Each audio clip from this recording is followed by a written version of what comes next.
मेरे इस चैनल पर आप सभी को नमस्कार। मेरी ओर से आप सभी को प्रेम भरी नमस्कार। मैं आज आपको जो सुनाने जा रही हूँ, इस स्टोरी का नाम है 16 सोमवार व्रत। कहानी नंबर 1। कहानी के अंदर है कैसे घर में क्लेश चल रहा था। व्रत रखने से, प्रभु की कृपा से घर का क्लेश ही खत्म हो गया। चरणजीत के 4 पुत्र और 4 बहुआ, 2 बेटियां, वो सभी अपने घर राजी खुशी प्रेम से रह रही थी। चरणजीत बहुत दुखी और परेशान जही रहती। क्यों घर पर हमेशा ही क्लेश रहता। उनके चारों पुत्र आपस में लड़ते झगड़ते रहते थे। छोटी सी बात पीछे झट एक दूसरे को गल से पकड़ लेते। मां चरणजीत प्यो हरनाम सिंह की नहीं सुनते, एकदम गुस्से में लाल पीले हो जाते। उनमें से कम कोई भी नहीं था किसको समझदारी वाला बेटा कहे। बहुआ तो उनका भी सिरा थी जो लड़ाई कराने में उंगल देती थी। वो भी अपने पतियों को रोकती नहीं थी। उनका घर तो एक छिंज का अखाड़ा बना रहता था। सभी लोग हंसते थे, मजाक करते थे। ये किसे किसे को महाभारत की देखने की इच्छा है तो चरणजीत के घर देख सकते हैं। यहाँ हमेशा 24 घंटे ही महाभारत चला रहता है। लोगों के लिए तो एक मजाक था, तमाशा था। लेकिन पूछकर देखो उस माँ को जिसके पुत्र आपस में लड़ते झगड़ते रहते हैं, वो किसकी साइड ले। माँ तो सभी की है, माँ तो माँ है। यही गल यही बात उनको परेशान कर रही थी। वो पुत्रों के प्यार को झूर रही थी। दिनों दिन वो अंदर ही अंदर में क्लेश से दुखी हो रही थी और जिस कारण चरणजीत की सेहत खराब रहने लगी। जब घर में कोई थोड़ा सा ऊंची आवाज से बोलता तो उसको एकदम घबराहट सी पै जाती। अब पता नहीं क्या हो जाएगा। मन उसका हमेशा ही डरिया सहमिया जिया रहता था। ये सब देखकर उसका पति हरनाम सिंह ने अपनी पत्नी को सलाह दी। कहा, ऐसे कर, तुम अपने मायका घर में कुछ दिन रहकर आ जाना। आपकी तबीयत भी ठीक हो जाएगी, मन बदल जाएगा, ब्रेन फ्रेश हो जाएगा। ये बात चरणजीत को भी अच्छी लगी तो उसने कहा, ठीक है जैसे आप कहते हैं। चरणजीत तैयार हुई और अपने मायके चली गई। वहां जाकर तो उसने कोई बात भी नहीं कही, लेकिन उसके चेहरे पर कोई मुस्कुराहट नहीं थी। उसका वहां रहकर ध्यान अपने बच्चों पर ही में ही रहता था। कैसे होता, क्या करते होगे, क्या नहीं करते होगे। ये बात सुनकर जानकर मन ही मन में परेशान जई रहती थी। कई दिनों के बाद उसकी भाभी के मन में ये बात आई। क्या बात है, पहले तो दीदी कभी यहाँ इतने दिन रहती नहीं थी। अब तो इसको आई को भी कई दिन हो गए, लेकिन हमने कभी दीदी के चेहरे में मुस्कुराहट, कोई हंसी नहीं देखी। जरूर कोई बात है। तो उसने चरणजीत से पूछा, क्या बात है दीदी, कुछ तुम छिपा रहे हो। तो ये बात भाभी के कहने की देर थी। चरणजीत फुट फुट कर रोने लगी और उसने अपनी सारी दुख भरी कहानी सुना दी। भाभी ने कहा, हौसला देती हुई ने कहा, दीदी घबराओ मत, कोई भी ऐसा ऐसा काम नहीं जिसका कोई संविधान नहीं। गंभीर तो गंभीर समस्या का भी हल होता है। मैं आज आपको शिव मंदिर लेकर चलती हूँ। वहाँ आपने शिव भगवान आगे मत्था टेकना, अरदास करनी, शांति की मांग करनी। भोलेनाथ आगे आपने बोलना, कहना कि हमारे घर में सुख शांति रहे तो मैं आपके 16 सोमवार के व्रत रखांगी। ये दीदी शर्त है, मनोकामना तुरंत पूर्ण हो जाती है। सच्ची श्रद्धा से अरदास की गई हो, सच्ची श्रद्धा से व्रत रखे गए हो। भगवान भोलेनाथ भक्तों की बहुत जल्दी पुकार सुनते हैं। तो उसको अपनी भाभी की बात भी अच्छी लगी, उसके साथ गई, सारा बात सुनी समझी। तो जब उसके बाद सोमवार आया तो चरणजीत सुबह स्नान किया, कच्ची लस्सी ली, प्रसाद बनाया, जैसे उसकी भाभी ने उसको बताया था वैसे ही सब कुछ किया। तो मंदिर चली गई। जब ऐसे ही व्रत रखी को 3 व्रत हो गए, जब चौथे सोमवार रखना था तो उसका बेटा उसको लेने के लिए आ गया। जो उसके बेटे के चेहरे पर माँ प्रति एक ममता, एक प्रेम झलकता था, उसकी जो आवाज थी, जो शब्द थे, वो देखकर चरणजीत के मन को बहुत अंदर से एक सुकून मिला और हैरान हुई, भोलेनाथ ने कितनी जल्दी मेरी सुन ली। वो अपने बेटे के साथ अपने घर चली गई, वहां जाकर व्रत रखती रही। फिर उसने ये बात अपने पति से की तो पति भी ये जानकर बहुत खुश हुआ। ऐसे ही समय बीतता गया तो उसके 16 सोमवार व्रत पूरे हो गए। 11वें सोमवार को पूजना था तो उसके पति ने कहा, चरणजीत तुम चिंता मत करो, पुजारी से जाकर पूछ लो क्या क्या सामान चाहिए, जो जरूरत है हम शहर से जाकर सभी सामान इकट्ठा कर लेंगे, अच्छे से हम पूजा करेंगे, विधि विधान से मत्था टेकेंगे। जो कल हमारा घर एक नरक था, आज जो कल बच्चे आपस में एक दूसरे के दुश्मन बनी बैठे थे, आज आपस में प्यार में रहते हैं, घर का माहौल ही बदल गया। हम सब सुकून से रह रहे हैं, बहुत अच्छा लग रहा है। ये सब भोलेनाथ की कृपा से सब हुआ है। तो हम भोलेनाथ की महिमा गाते हुए, उसका आशीर्वाद लेते हुए 4वें सोमवार को अच्छे से पूजा करेंगे। ये स्टोरी आपको कैसी लगी? मैं मेरी ओर से मेरे चैनल पर आप सभी का स्वागत है। मेरी ओर से आप सभी को प्रेम भरी नमस्कार। आज मैं आपको जो सुनाने जा रही हूँ उस स्टोरी का नाम है 16 सोमवार व्रत कहानी नंबर 2। इसमें बताया गया है, वो आपको बता रही हूँ।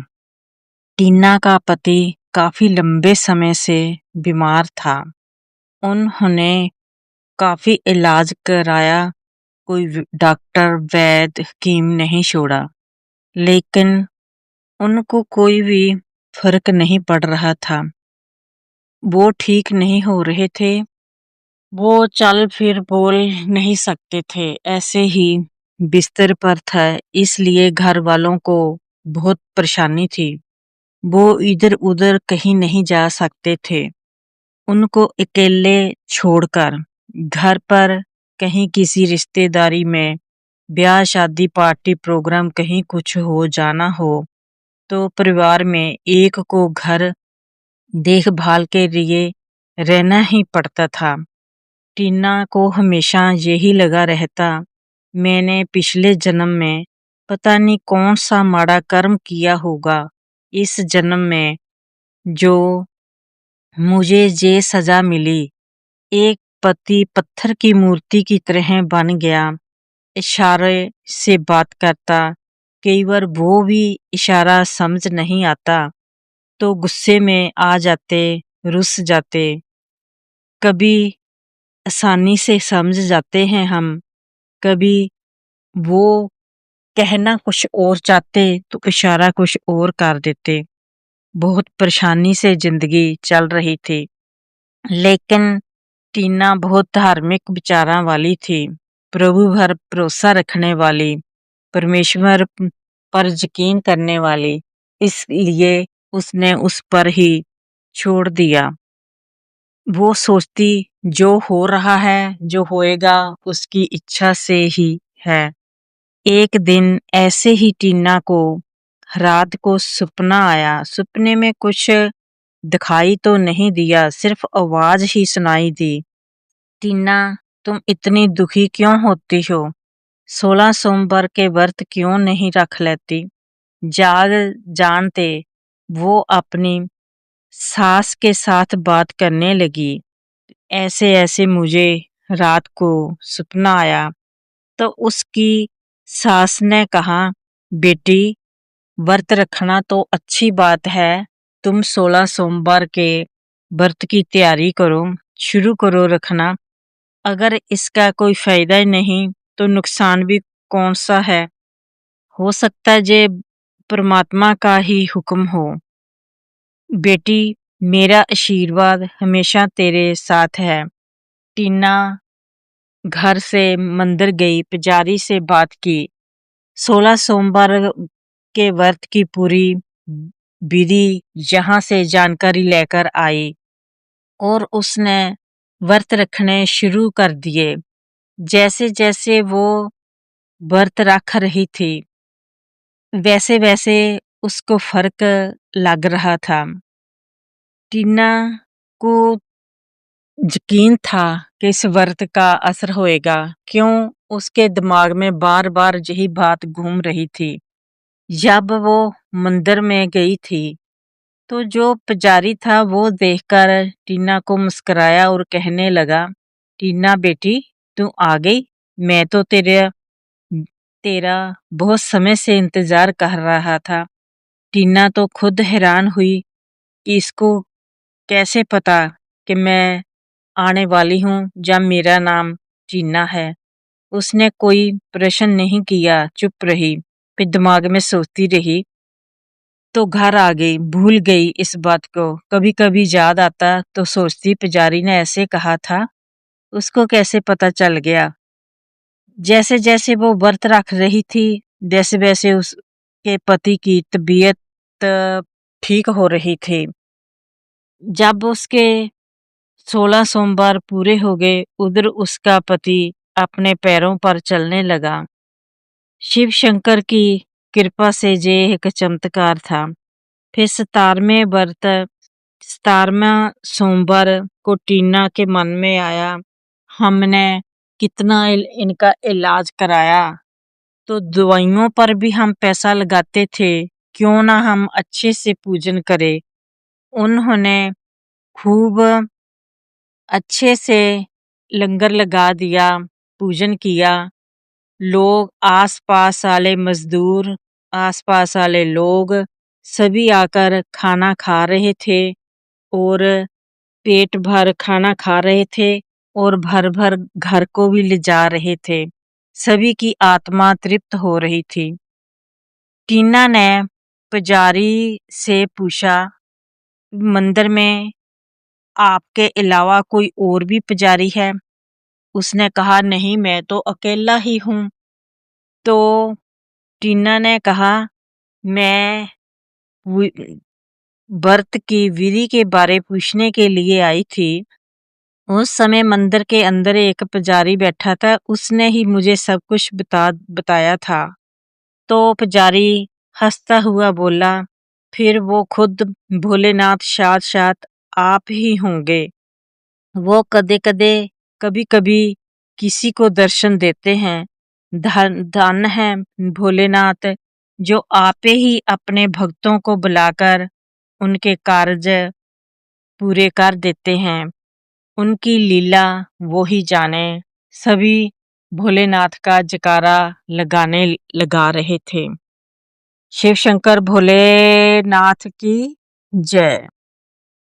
मेरे इस चैनल पर आप सभी का स्वागत है। मेरी ओर से आप सभी को प्रेम भरी नमस्कार। मैं आज आपको जो सुनाने जा रही हूँ वो है 16 सोमवार व्रत कहानी नंबर 3। सावन का महीना था। सभी सखियां अपने ससुराल से मायके आई हुई थी। सभी एक दूसरे को मिलकर खुशी से झूम रही थी। सावन महीने में सभी मटियारा एक जगह इकट्ठियां होकर कोई पींग झूटता, कोई झूला झूलता, किकली पाते, गिद्धा पाते, एक दूसरे को मजाक उड़ाते, हंसते खेलते। एक माहौल ही रंगीन हो जाता जहाँ चार मुटियारा खिलखिला के हंस रही होती है। जोबन रुत आ जाती है। अपने अपने घरों से कुछ ना कुछ खाने के लिए ले आती और रल मिल सभी सखियां एक जगह बैठकर खाती और एक दूसरे का हाल चाल ससुराल का पूछती। ये सब कुछ देख घर वाले भी बहुत खुश होते। उनको भी अच्छा लगता कि हमारियां बेटियां कितनी खुशी से झूम रही है, कितनी सज बज के सावन महीना मनाने जा रही है। सावन महीना खत्म हो गया था। सभी ने अपने अपने घर जाना था। सभी सखियां बहुत खुश थी। कोई बोल रही थी कि मेरा पति कल शाम का आया है, कोई बोल रही थी आज सुबह का आया है। तो सभी अपनी अपनी बातें कर रही थी। तो उनमें से एक चुप थी, कोई भी बात नहीं कर रही थी। सभी सखियों का उस पर जब ध्यान गया तो पूछने लगी, अरे पगली क्या बात है, तुम कुछ बोल क्यों नहीं रही? क्या तुम ससुराल में खुश नहीं है? तुम गुम क्यों हो? ये बात सुनकर तमन्ना कहने लगी, नहीं नहीं ऐसी कोई बात नहीं है। सखियां बोली, नहीं कुछ तो है, तुम हमारे से लुकार बात को छुपा रही हो, हमें बताओ, हम आपकी सखी हैं। तो ये बात सुनकर तमन्ना रोने लगी और रोते रोते बताने लगी कि मेरा पति नशेड़ी है, रोज शराब पीता, मीट खाता, मुझे जब मैं बोलती हूँ तो मुझे पीटता है। क्या करूं, मैं उससे बहुत दुखी हूँ। जब मैंने एक बार अपनी सास से बात की तो उसने भी कहा, बेटी इसमें हम क्या कर सकते हैं, तुम आगे मत बोला करो, जब जो जैसे कहता वैसे ही कर दिया करो, घर में क्लेश अच्छा नहीं होता, हो सकता है जे प्रेम भाव से धीरे धीरे बदल जाए। तो हमारे मायके में ऐसा कुछ भी नहीं चलता था। मुझे अच्छा नहीं लगता जब आप वो मेरे से मीट बनवाता। तो उनमें से एक ने कहा, तमन्ना तुम ऐसे करो, दुखी होने की बात नहीं, तुम 16 सोमवार के व्रत रखने शुरू कर दो। शर्त है कि तेरे पति जरूर चेंज होएगा, उसके विचारों में बदलाव आएगा। तो ये सुनकर सभी सखी कहने लगी, हाँ हाँ इसने ठीक कहा है। तो तमन्ना के मन में यही बात रही। वो घर जा रही थी, रास्ते में उसको उसकी दादी मिल गई। वो दादी से पूछने लगी 16 सोमवार के व्रत के बारे में। दादी कहती, क्या बात है पगली? वो कह रही, नहीं नहीं मेरी सखी एक पूछ रही थी तो मैंने कहा दादी से पूछकर बताऊंगी। तो दादी ने 16 सोमवार के व्रत के बारे में उसको सारा कुछ अच्छे से बता दिया।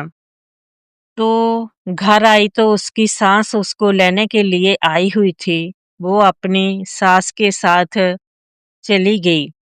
घर जाकर जो पति मांगता उसको वो ही दे देती, चुपचाप किसी को बताए के बिना। अपनी सास को बता दिया था। पति को नहीं पता था। वो 16 सोमवार के व्रत रखती रही। जैसे जैसे वो व्रत रख रही थी, धीरे धीरे उसका असर उसके पति पर होने लगा। वो तमन्ना को तंग करना छोड़ दिया, पीटना छोड़ दिया। जो अपना काम था वो आप खुद करने लगा। तो करते करते इतना असर हुआ कि उसने धीरे धीरे मीट शराब भी छोड़ दी और मेहनत करने लगा। तमन्ना को प्यार से रखने लगा। जब 16 सोमवार पूरे हो गए तो उसने अपने पति से बात की और 17वें व्रत की पूजन की बात की। तो उसका पति ये सुनकर बहुत खुश हुआ और उसने कहा, तमन्ना, ये तो मेरा दूसरा जन्म है। पहले तो मैं एक जानवर की तरह जिंदगी जी रहा था। इंसान तो मैं अब बना। तुझे जो चाहिए मुझे लिस्ट बनाकर दो, मैं शहर से लाकर देता हूँ।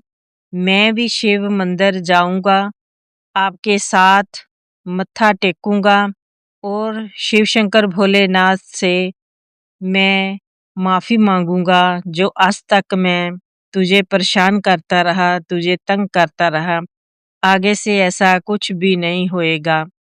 तो ये सुनकर तमन्ना और उसकी सास भी बहुत खुश हुई और तीनों जाकर मंदिर में पूजन किया, अच्छे से मत्था टेका, सब कुछ विधि पूर्वक किया और वो अपने परिवार में खुशी खुशी प्रेम पूर्वक रहने लगे।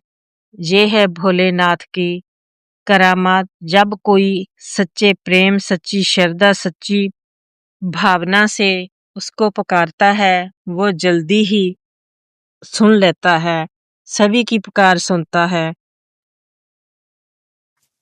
मेरे इस चैनल पर आप सभी का स्वागत है। मेरी ओर से आप सभी को प्रेम भरी नमस्कार। मैं आज आपको जो सुनाने जा रही हूँ, मेरी स्टोरी का नाम है 16 सोमवार व्रत, कहानी नंबर 4। उस समय की बात है जब आवाजाही के इतने साधन नहीं हुआ करते थे। जब किसी ने रिश्तेदारी में कहीं जाना होता तो घोड़े, खच्चर, पैदल आदि ही जाया करते थे। इसलिए लोग एक दूसरे को बहुत कम ही जाया करते थे। आने जाने की परेशानी थी। जो रास्ते दूर के थे वो रात रहने के लिए अपने साथ पूरा इंतजाम करते थे। जहाँ भी रात पड़ जाती वहाँ ही वो तंबू लगाकर रात काट लेते। एक दिन बसंती का मन अपने मायके जाने को हुआ। उसने अपने पति से बात की तो पति ने कहा, ठीक है, हम चलेंगे। तो उन्होंने प्रोग्राम बना लिया तो तैयारी कर ली। बसंती ने पिन्नियाँ बना ली। रास्ते में कहती, हम भी खा लेंगे और मैं मायके जा रही हूँ तो मायके जा रही हूँ, वहाँ मेरे भतीजे भतीजियाँ हैं, वो भी खाएंगे। और रास्ते में मेरी भतीजी है, एक रात उसके पास भी रुक जाएंगे। तो अपनी तैयारी करते हुए वो घर से निकल पड़े। बसंती का ध्यान उस गांव में था जहां उसकी भतीजी की शादी हुई थी। वहां औरतें कुछ खूह में पानी निकाल रही थी। रुक कर उनसे पूछा तो उन्होंने कहा, हाँ हाँ, हमारे घर के पास ही है। बसंती और उसका पति उन औरतों के साथ साथ उनके घर चले गए। भतीजी देखकर बहुत खुश हुई कि उसके मन में ये नहीं था, पता नहीं था कि मेरी बुआ मेरे घर आएगी। उसकी भतीजी के औलाद नहीं थी। वो हमेशा ही दुखी परेशान रहती थी। सास भी उसकी मेहने मारती थी। आस-पास वाले लोग भी उसके हाथ से कुछ लेकर खाना पसंद नहीं करते थे। अपना बच्चा उसको खेलने के लिए नहीं देते थे। चन्नो बहुत दुखी परेशान थी। वो अपनी बुआ के साथ रात को खाना खाने के बाद जब सोने लगे तो ये सारी अपनी दुख भरी कहानी सुनाई। बातें करते काफी समय बीत गया तो बाहर से उठकर बसंती का पति आया और कहा कि तुम सारी रात बातें ही करती रहोगी, जा आज रेस्ट भी करना है, हमें भी सोने दो, बहुत रात हो गई है। फिर वो चुपचाप सो जाती। सुबह उठकर बसंती ने अपनी भतीजी चन्नो को बताया कि तुम ऐसे करो, 16 सोमवार के व्रत रखने शुरू कर दो। भगवान भोलेनाथ की कृपा से अगर आपके भाग्य में भी नहीं होगा तो भी औलाद होगी। ये सुनकर चन्नो का पति बोला, हाँ हाँ क्यों नहीं, ये अकेली क्यों, व्रत मैं भी इसके साथ रखूंगा। दूसरे दिन जोर पाने पर बसंती रुक गई। वो कहते कि हम आज नहीं जाने देंगे। 1-2 दिन रुकने के बाद बसंती और उसका पति वो आगे निकल गए। चन्नो 16 सोमवार के व्रत रखने शुरू कर दिए। उसके 16 सोमवार व्रत पूरे हो गए। जब वो व्रत रख रही थी तो उसकी सास उसका मजाक उड़ा रही थी। कोई भी उसका साथ नहीं दे रहा था। उसमें भी ऐसे ही गलत उसको बोल रहे थे। उसने किसी की परवाह ना करते हुए अपने नित्यनेम नाल व्रत रखती रही, मंदिर जाती रही, शिव शंकर भोलेनाथ आगे अरदास करती रही, प्रभु अब मेरी लाश आपके हाथ में है। जब 17वां व्रत था तो उन्होंने मंदिर जाके पूजन किया, सभी लोगों को बुलाया, अच्छे से प्रोग्राम किया। तो चन्नो की तबीयत थोड़ी खराब हो गई। उसको लगा कि काम की थकावट हो गई है। उसकी सास ने कहा किसी वैद्य को बुला देते हैं। कहती नहीं नहीं, वैद्य की कोई बात नहीं, ये काम की वजह से थकावट के कारण ऐसे है, मैं रेस्ट करूंगी तो ठीक हो जाएगी। उसकी सास से रहा ना गया, वो वैद्य लेकर आ गई। जब वैद्य ने नब्ज देखी तो कहता बधाई हो, ये तो माँ बनने वाली है। ये बात सुनकर मंदिर में एकदम सभी जयकारे लाने लगे, भोले शंकर की जय, भोले शंकर की जय। चारों तरफ गूंज पैने लगी। एक खुशी का माहौल हो गया, सभी खुश हो गए ये बात सुनकर कि चन्नो भी माँ बनने वाली है। उन्होंने सारा मंदिर में पूजन किया और सारा सामान संभाल कर अपने शाम को घर आ गए। ये सुनकर सभी बधाई दे रहे थे, हैरान हो रहे थे भोलेनाथ की लीला पर, उसका चमत्कार ये कैसे हो गया, हमने तो आस ही छोड़ दी थी। सभी वैद्यों हकीमों ने तो मना कर दिया था कि ये मां नहीं बन सकती।